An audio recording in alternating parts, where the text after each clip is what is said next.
Vivian adalah wanita yang bekerja sebagai karyawan bank. Sedari kecil, dia tidak pernah mengalami masalah terkait tidur, selain hanya sesekali bermimpi buruk seperti orang-orang umumnya. Ketika kuliah, dia ngekos di suatu tempat, dan tidak pernah mengalami masalah apapun terkait tidur. Selepas kuliah, dia menjadi karyawan di sebuah bank, dan mengontrak sebuah rumah bersama seorang temannya, bernama Ambar, dan lagi-lagi Vivian tidak pernah mengalami masalah terkait tidur. Tapi ketika Vivian membeli sebuah rumah, masalah yang mengerikan terjadi saat ia sedang tidur, dan membuat Vivian sangat ketakutan. Inilah kisahnya, dan selamat menyelami dunia misteri.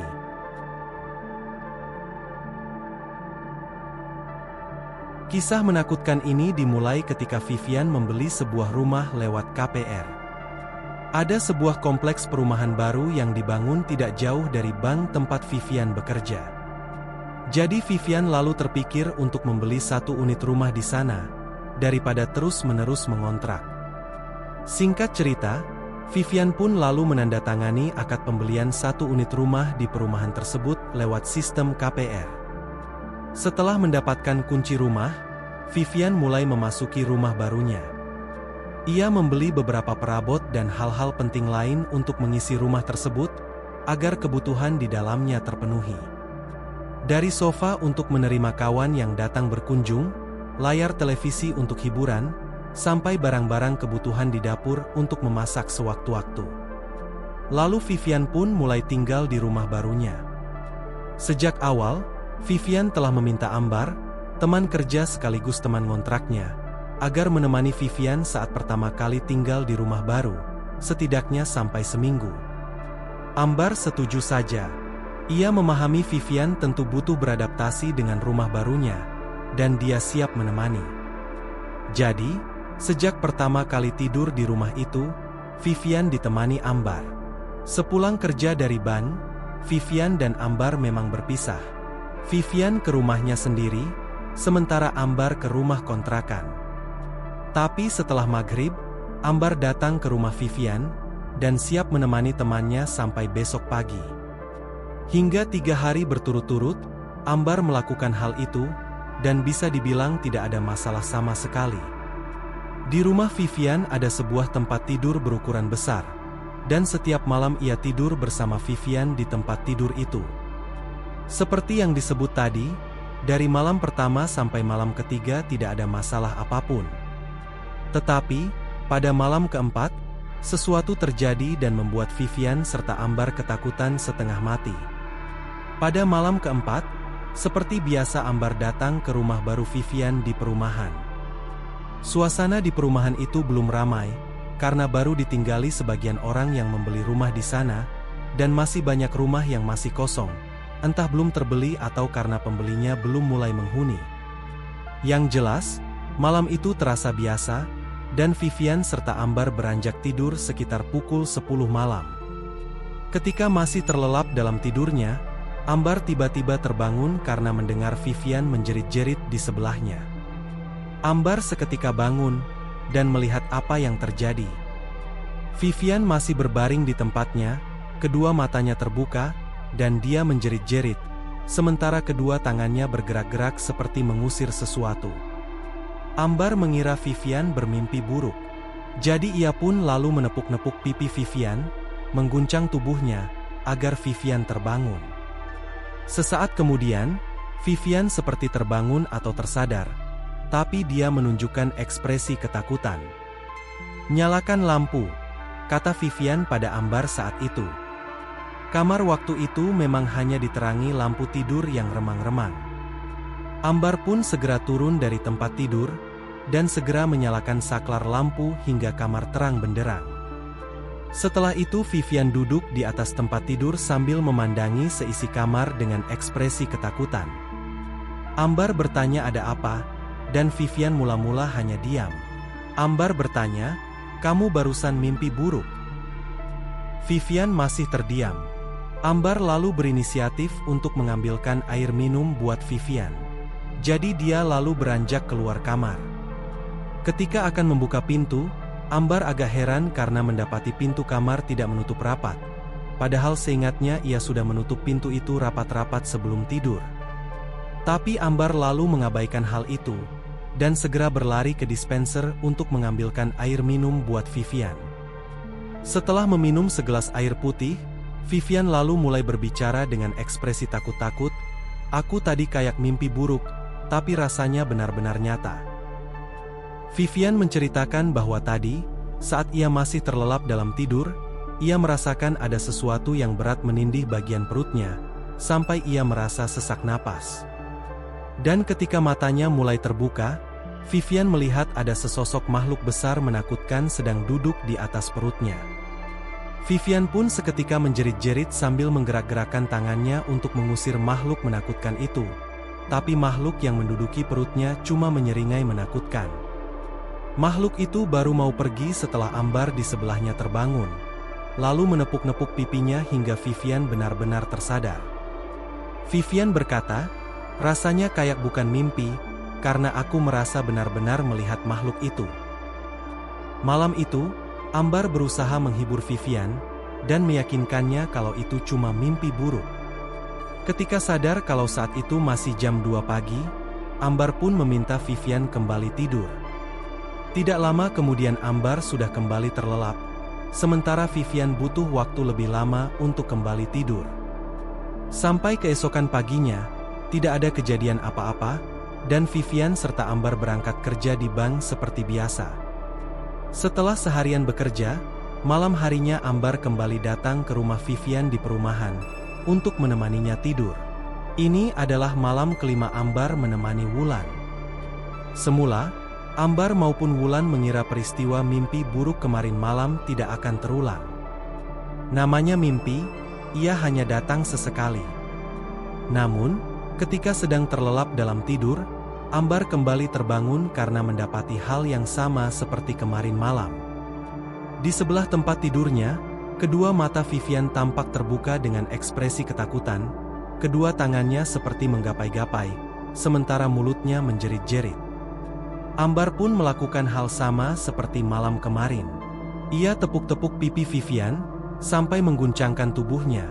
Lalu Vivian seperti tersadar dari mimpi buruknya. Sekali lagi Vivian meminta lampu kamar dinyalakan, dan Ambar segera menyalakan lampu. Setelah itu, Ambar bermaksud keluar kamar untuk mengambilkan air minum.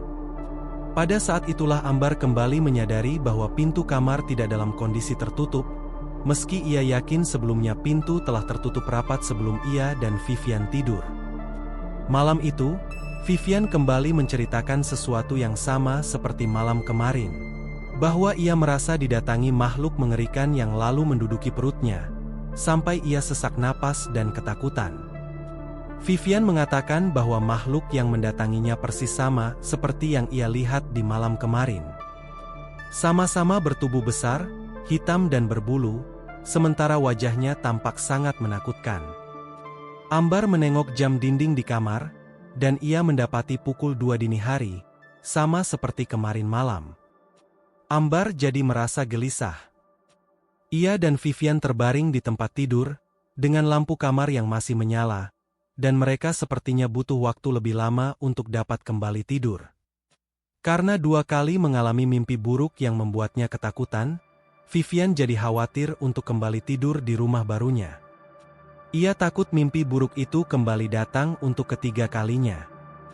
Maka ia lalu terpikir untuk menginap di tempat kontrakan Ambar, siapa tahu mimpi buruk itu akan hilang. Ambar langsung setuju. Maka malam itu pun Vivian telah berada di tempat kontrakan Ambar, siap menginap di sana. Semalaman mereka tidur, dan tidak terjadi apa-apa. Vivian tidak lagi bermimpi buruk, dan Ambar tidak lagi terbangun gara-gara mendengar temannya menjerit-jerit. Karena mimpi buruk itu tidak lagi datang, Vivian memberanikan diri untuk kembali tidur di rumahnya sendiri. Maka malamnya, ia bersama Ambar sudah siap untuk tidur bersama seperti malam-malam sebelumnya.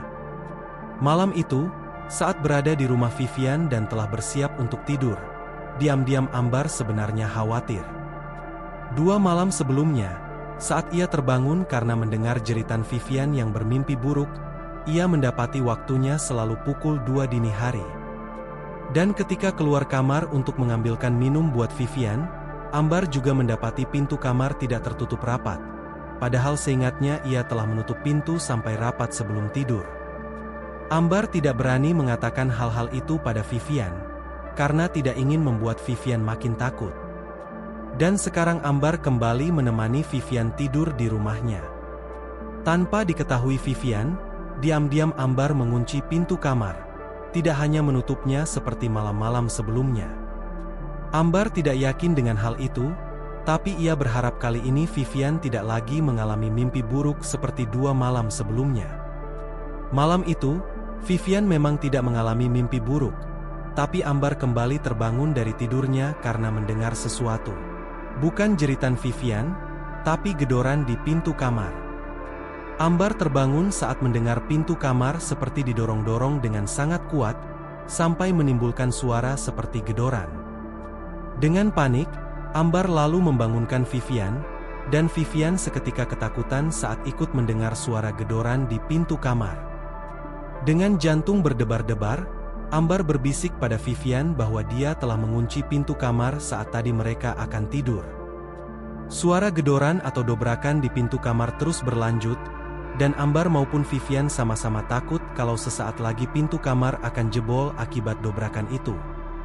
Ambar menengok ke jam dinding, dan mendapati waktu itu pukul 2 dini hari. Sama seperti malam-malam sebelumnya, ketika ia terbangun dan mendapati Vivian bermimpi buruk. Tapi kali ini mimpi buruk itu sepertinya datang dalam bentuk nyata. Gedoran di pintu kamar semakin keras, dobrakannya semakin kuat. Ambar sedang bermaksud turun dari tempat tidur untuk menyalakan saklar lampu kamar, ketika akhirnya pintu yang sedari tadi digedor-gedor akhirnya jebol. Seraut wajah menakutkan tampak menerobos dari bagian pintu yang telah jebol, dan seketika Vivian menjerit ketakutan. Pintu kamar akhirnya benar-benar roboh, dan kali ini Ambar maupun Vivian benar-benar menyaksikan sosok makhluk itu seutuhnya. Bertubuh besar, hitam, dengan wujud sangat menyeramkan. Dan makhluk itu kini berdiri di ambang pintu kamar. Waktu itu Ambar sudah berdiri di samping tempat tidur dan siap menyalakan saklar lampu. Jadi dengan gemetaran, dia meraih saklar lalu menyalakan lampu kamar. Seketika kamar itu terang benderang, dan makhluk mengerikan yang berdiri di ambang pintu tampak terkejut. Lalu makhluk itu seketika berbalik, dan melangkah menjauh. Ambar dan Vivian ketakutan setengah mati menyaksikan makhluk menakutkan itu melangkah pergi, dan mereka melihat makhluk itu memiliki ekor cukup panjang yang sampai menyentuh lantai. Itu menjadi malam paling menakutkan bagi Vivian dan Ambar. Peristiwa itulah yang lalu menyadarkan mereka bahwa yang dialami Vivian ternyata bukan mimpi buruk. Ambar menyadari bahwa Vivian benar-benar didatangi oleh sesosok makhluk mengerikan saat mereka berdua sedang tidur. Hingga Vivian mungkin terbangun dari tidurnya dan mendapati sesosok makhluk menyeramkan sedang menindih badannya. Mereka berdua kini sadar, itu bukan mimpi buruk, karena makhluk itu benar-benar nyata, dan mereka telah melihatnya. Pintu kamar yang jebol adalah bukti yang tidak bisa dibantah. Karena peristiwa menakutkan itu, Vivian pun memutuskan untuk meninggalkan rumah barunya, dan tidak akan pernah menempatinya lagi. Ia kembali mengontrak di tempat sebelumnya bersama Ambar. Belakangan, ia memutuskan untuk tidak meneruskan membayar cicilan rumah tersebut. Karena rumah itu dibeli dengan sistem KPR, Vivian telah membayar uang muka dan membayar cicilan 1 kali. Uang muka dan uang cicilan itu akan hilang jika rumah tersebut diambil alih bank karena ia tidak meneruskan cicilan. Tapi Vivian tidak peduli. Lebih baik ia kehilangan uang yang telah ia bayarkan, daripada tinggal di rumah itu dan dihantui makhluk mengerikan yang datang saat ia sedang tertidur. Vivian maupun Ambar tidak tahu makhluk apa yang mereka lihat malam itu. Mereka berpikir, bisa jadi perumahan baru itu dibangun di lokasi yang wingit, dan kebetulan rumah yang ditempati Vivian ditunggui jin atau makhluk tertentu. Beberapa penghuni perumahan itu tampaknya tidak mengalami peristiwa seperti yang dialami Vivian. Jadi mereka mungkin baik-baik saja tinggal di rumah barunya. Terlepas dari kemungkinan yang terjadi pada rumah Vivian di perumahan itu, Vivian tidak pernah kembali ke sana. Ia tinggal bersama Ambar di rumah kontrakan seperti sebelumnya, dan berharap suatu hari kelak ia menemukan rumah di perumahan lain yang lebih baik. Jangan lupa like, komen, share dan subscribe, agar tidak ketinggalan kisah-kisah misteri lain di channel ini. Sampai jumpa di video berikutnya.